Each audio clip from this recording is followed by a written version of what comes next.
Before we get into today's episode with Suzanne from the Hub Newry, which is in a co-working space in Northern Ireland that she's run since 2012, I think it is.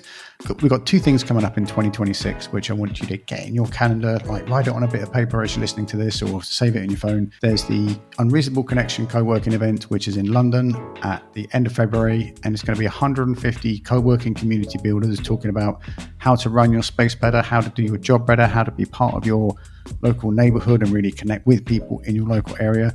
And it's people you're going to be talking to each other all day and sharing ideas, very like that online Unreasonable Connection event we do. And also, just going to shout this once, it's European Coworking Day in May. Start thinking about it now, and we'll be talking about that in February too. So today's episode is, Suzanne, we go around like standard productivity, one size doesn't fit all.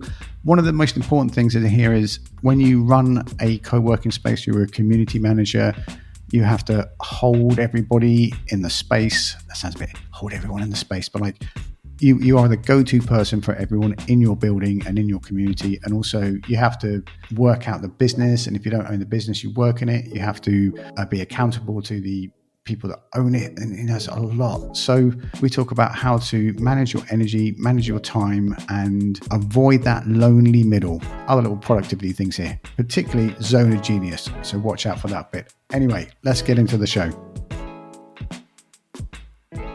Hello folks, and welcome to the Co-working Values podcast. Today in my luxury Vigo studio is Suzanne Murdock. We were just talking about podcast intros and how bad they are sometimes, but it's Suzanne Murdock. So Suzanne, what are you known for, and what would you like to be known for?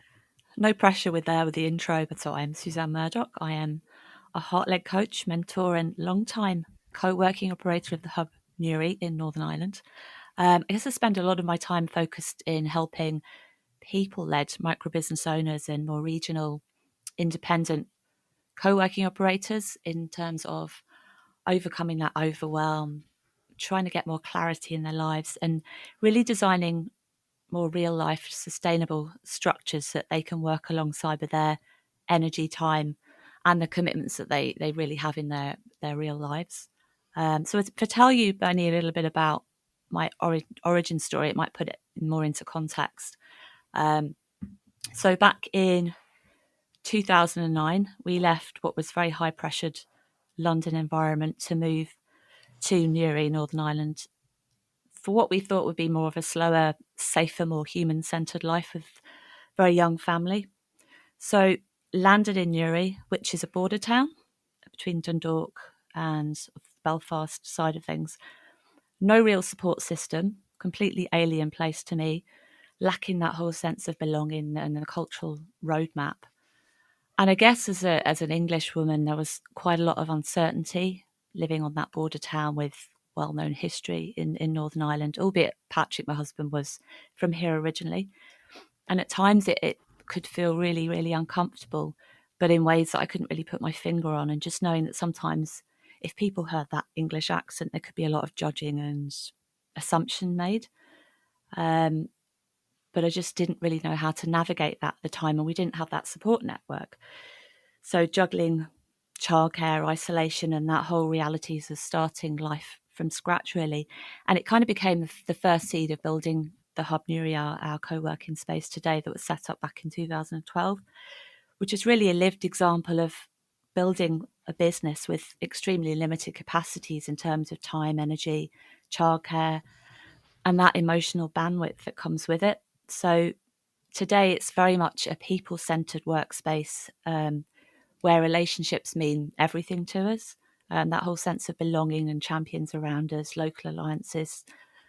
And then I guess that's really fed into why I'm doing that coaching now, the whole blending the heart-led leadership, lived experience, and the practical strategies of coping with everyday life, Bernie. You make it sound so easy. It is when, because I think I must have met Patrick at Co-working Europe in 2014. Is that? I just remember him always being there. Was it Amsterdam you met him? It was the first Amsterdam. Yeah. No, I didn't. The first one I went to was there, but it just seemed like, I opened a co-working space in Newry, and it feels like I open a box of matches and lit a cigarette, and it's the same energy as it takes to open a co-working space after moving country, even if that's where you're from originally. It was an interesting time though, because back in, I guess we were working for portacabin, running a different business that he still runs, and we were managed to buy what was then the top floor of a pub and renovate it.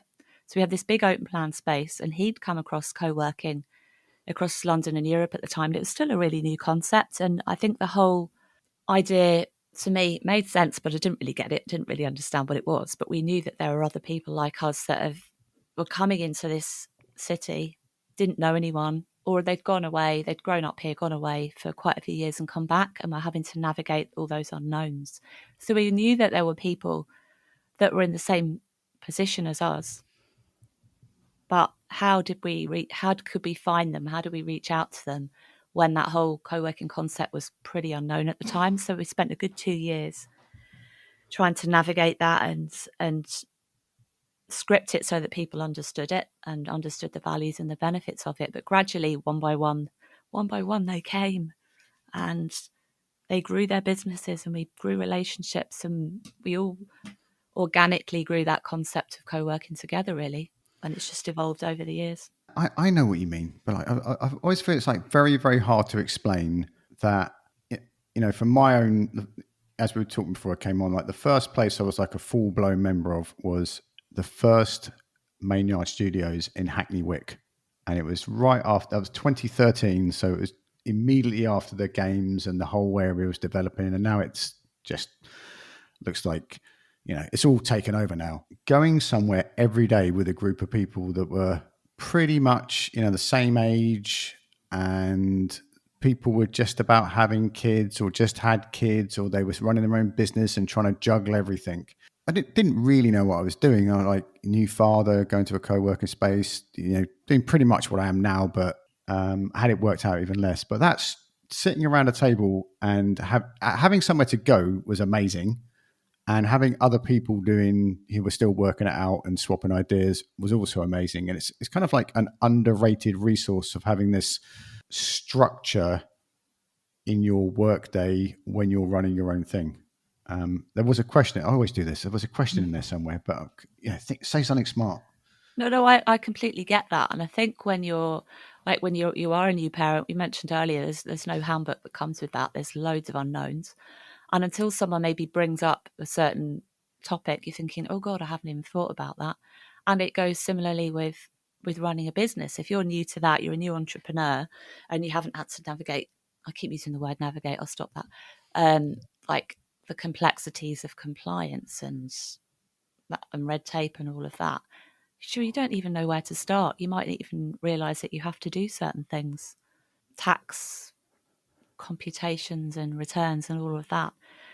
HMRC, AML and on that side of things, there's so many unknowns out there. And when you're surrounded by other people either going through the same thing or they're slightly ahead of you or slightly behind you in that process, it's so helpful and rich, I think, to have that on your doorstep. When people come in there now, do you like give them a handbook, or do you tour them around? Like, how do you say like, oh, this is available, you've got to plug in? Like, because you've kind of grown it yourself, and I think you and Patrick have like made it up as you went along, because there wasn't really anything out. There's so much more information available nowadays about how to start a co-working space and stuff like that. And I think there was only co-working Spain had been going, but we wouldn't have ended up going to that at this point. Co-working Europe had only been going 2 years then. Is that right? Yeah. But we did make it up as we go along. We still do sometimes, because things are constantly shifting. This whole industry's, oh my God, it's just moved so rapidly. It still is. And back then we didn't have all the apps and support that we would do now.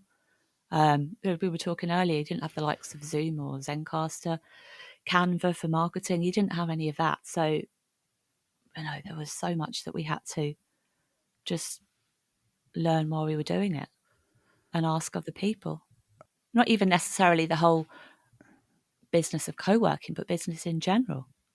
It was a lot more hands-on. And then you had the whole community to look after community and help onboard people when they were coming in and build those relationships and connect people, really engage with people to make sure that they got each other and what they were doing and how they could help each other, which I think is all part and parcel of this industry in really building those meaningful human connections rather than just the word connection. Does that make sense? It does. It does. I'm dying to tell you before we move on. Like, I've used Nimble and Free Agent probably since the time we're talking about. One's a CRM and one's a bookkeeping app. And I remember being so excited there was an iPhone app for them both. And it's like, and for both, I knew the people in the company, so I was like probably one of the first 50 people, but I was like one of the first people to demo the app. It was like really, really exciting. Now it's just like you just don't get excited about apps anymore, do you? No, just another one to try and fit onto your phone. But the other thing, Bernie, is when we look back now at the people that started with us, and a lot of them are still with us, and how they've grown and how we've all evolved together. As people, as individuals, not just the whole business, but as families as well. We've seen each other's kids grow up. And we had the likes of Stat Sports start out with us, and now they're a massive global company. It's they're just to be a little bit of their journey is you can be really proud of that. But we were all in it together. We weren't just on our own. We all helped make those businesses what they are now. It's like one big family, really. What is I want to get to this structure bit because I was already interested in productivity instructor, and then when was it last month I had a proper full-blown ADHD diagnosis, and I'm like completely off the charts. I actually had to sit down, I had all this information basically about how my brain works, and there's a lot of things I was struggling to do that I just shouldn't be doing. And even though I've had therapy and work with coaches, and I'm in a group with people that talk, about a lot of stuff we're talking about here, I just didn't know. So I've had to take and it's been really enjoyable. It's not I had to, like, it was very enjoyable, like working everything out and go, so, clearing house, if you like. How do you get people to do that? I mean, you as Suzanne, guide people to work their lives out in that environment you just described of like our workspace, our little family, our community, our business. I think there's twofold there. Is one is really when they're coming on board, really getting to know them and understand them. What are their best ways of working? What is it that they need? Really understanding their business as well, but more so getting them to understand them as an individual. And then, they're not necessarily going to open up to you at that point as to what they might be struggling with. But I think from then, offering them that coaching, from my perspective, I'd always offer that coaching and building that relationship to the point where they're one-on-one, which is not a space that you generally get, where you're in this safe space where you can actually trust someone and take that time out to reflect on, okay, what's going well, what isn't going so well, how do I really feel about what I'm doing? And then really getting quite granular and asking them about their energy, what time do they have, what's their highest energy time during the day. There's lots of different questions you can ask them. And depending on the outcome of that, then you start putting the right structures in place that will align for their life. I think all too often it's just assumed as entrepreneurs or small business owners that you can work 24 hours a day. Your kids don't matter, you just check in on them when at the end of the childcare or the end of their school day. It doesn't work like that in real life. Yeah, just understanding what are they working with in terms of energy, time, what are those limiting capacities, what are their strengths, what are their weaknesses, and getting that information or getting them to really get curious with themselves. What are those? Also, like you mentioned ADHD there must have been things going on in your life that were a bit grey and fuzzy that you didn't feel comfortable doing. That's a question back to you. Well, it's a safe space. I knew I had some kind of ADHD. I knew I was very dyslexic because I found that out at university. And then twice I've been in a therapeutic situation. And as they do the onboarding, they, ask questions, how does your brain work? And Helen said to me, she was doing the onboarding thing, and she goes, "Can I? Have you ever been tested?" And I was like, "Oh, I think there's something like quite. I think there's something going on," and laughed it off. And she's like, "I'm going to do something with you, and it's not a diagnosis. It's like maybe you should think about having a diagnosis." And like she asked me all these things. Like I just always, like even now, I've got my hands in my pockets and I'm just gripping the inside of my pocket, and I just do that all the time when I'm talking. And she said, "Do you stand when you're standing up talking? Do you grip the inside of your pockets and fidget?" And she said, "I think you should have a look into this." It just took there's like a joke in the ADHD world that it's so hard to fill in the forms to get an ADHD test. People don't end up doing it. But then when I did it, I was, my wife did the whole thing. Like if she hadn't set it up, I never would have like filled in the forms. It's really I thought I was just trying to get out of form filling, but actually it's my brain just doesn't function in that way. I suppose if I was, had to jump out of a plane without a parachute and could fill in a form and get a parachute, I'd probably work out how to do it. But just generally, so there is stuff going on, and even working with Emily for so long, and she is really good at working with neurodivergent people, and the structures we put in there. It took so long for me to sort of work out what that structure was, and that's why I'm really interested in like how you say about structures, because saying read David Allen, get things done, and it will all work has never. I don't know. No. I know that does work for people, but you can't just pull something out of a hat and tell people is what they should be doing. But also when you're in your own body and you're so close to those life circumstances, you can't necessarily see it or see what's going on. You need that second person to sit down with and listen to you and maybe point out patterns, perhaps. But I think until you've got that clarity about where you are at that time and where you want to get to, where this zone of genius, which is a bit of a cliche at the moment, about where your energy really is, what makes you spark, what lights you up, and it really makes you productive. Until you understand those elements, I think it's very hard to get those structural things right. So you need to understand where you are as a person, what lights you up, maybe what your restrictions are in terms of that time, etc. Maybe the childcare could be part of that as well. Until you've got those two elements, you can't get that structure right. That zone of genius thing is from, I don't know if it's, I think it's him that came up with it. Or it might be someone else. Is Gay Hendricks. Yes, I read his book recently. And I read that ages ago, and I was like, okay, so I'm really easily distracted, so I need to like work out what gives me energy. Ages ago, I really like 2013, 2014. I thought like being a presenter and a speaker was something I really, really wanted to do, but I was like exhausted every time I would never give a talk because it takes me so long to prepare it. It's absolutely exhausting getting ready for it. I love doing it, and then I'm knocked out for a day afterwards. So I'm not doing that anymore. Whereas I could do 10 of these all day, 10 podcasts, and it works really well for whatever reason. So I'd already like got into that zone of genius, like writing, and I could just write and podcast all day. It's really interesting. Even the research for what we're going to do is interesting. But then there's other things that being in a room with a lot of people is exhausting for me. Filling in Excel spreadsheets is never going to happen. And then it would go on and on. But now where I was going with that story is now I've had that diagnosis. I'd already done all that work. So I wouldn't say life's got easier, but it's just got more dramatically clearer and rewarding. It makes more sense. So when you do go back and do spreadsheets and wonder why you're struggling, you go, it's that aha moment. I know why I'm struggling. I'm not really meant to be doing this. Is there anyone else can do it for me? The other thing, I did that human design work on myself there.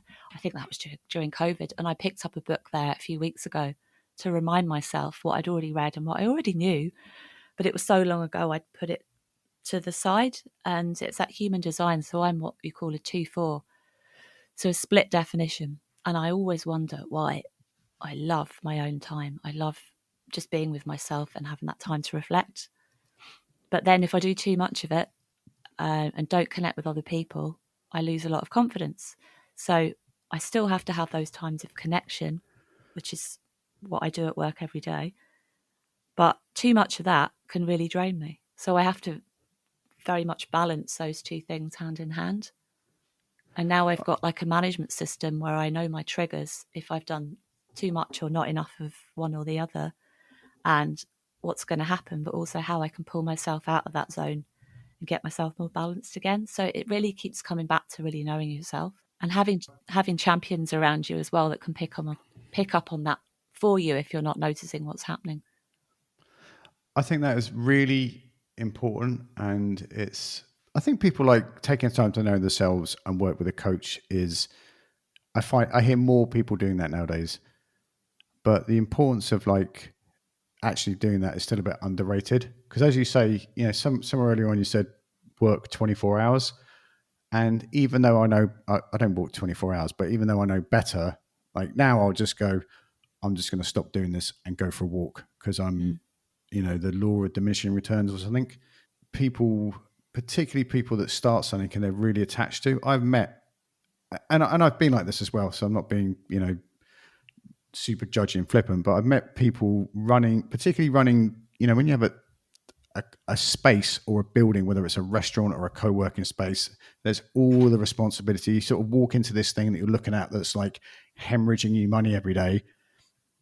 And you need to get people in it either to, buy something, and then you've got all these other staffs and things on. And there's always an area I feel with like, I need to hire the right person. Either you've gone into it with a business partner or you already know the people you're going to hire, but finding the right people to make it all work with you and for you is like, a whole thing in itself.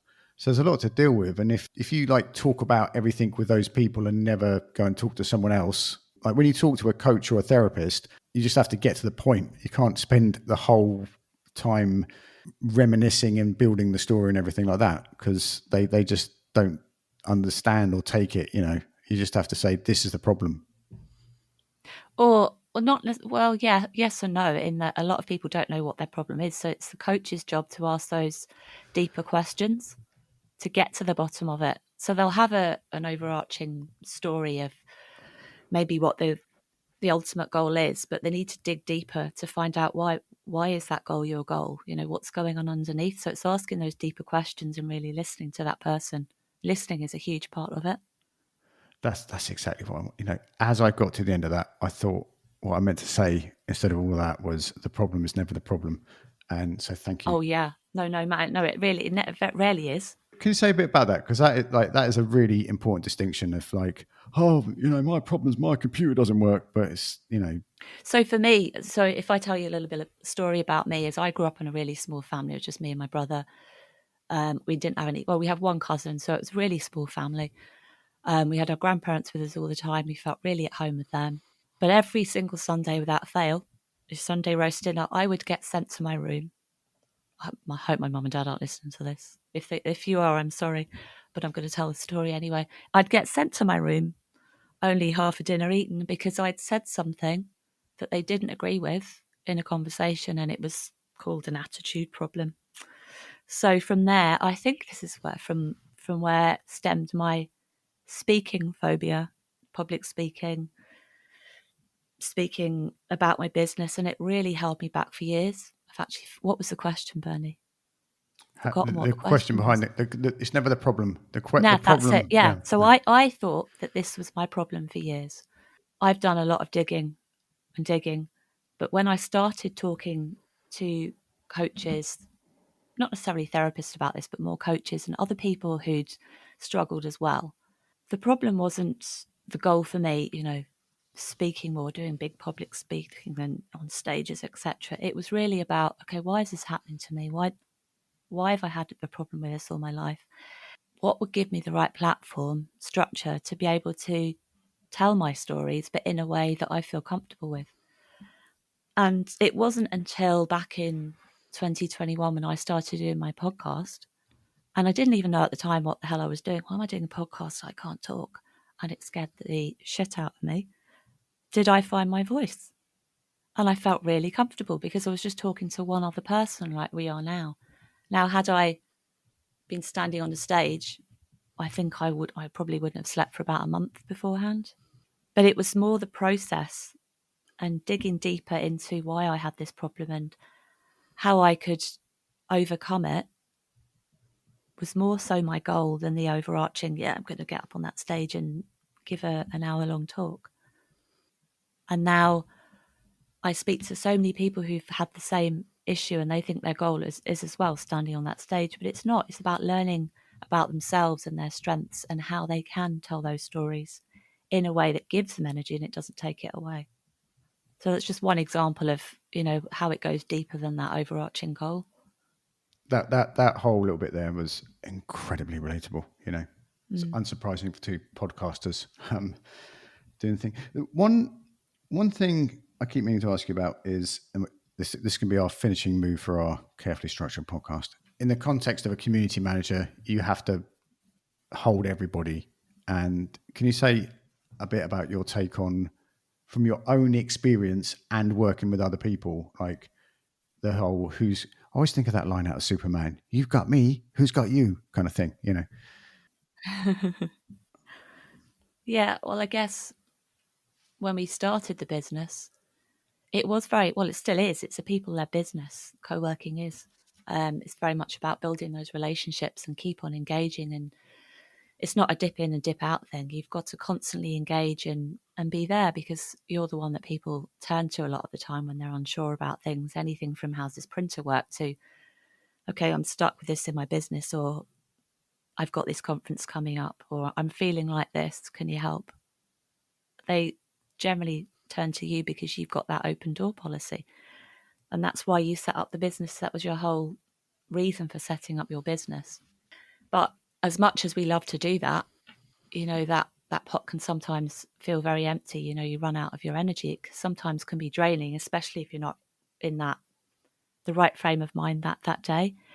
So it's very much about keeping your batteries tip top and looking after yourself.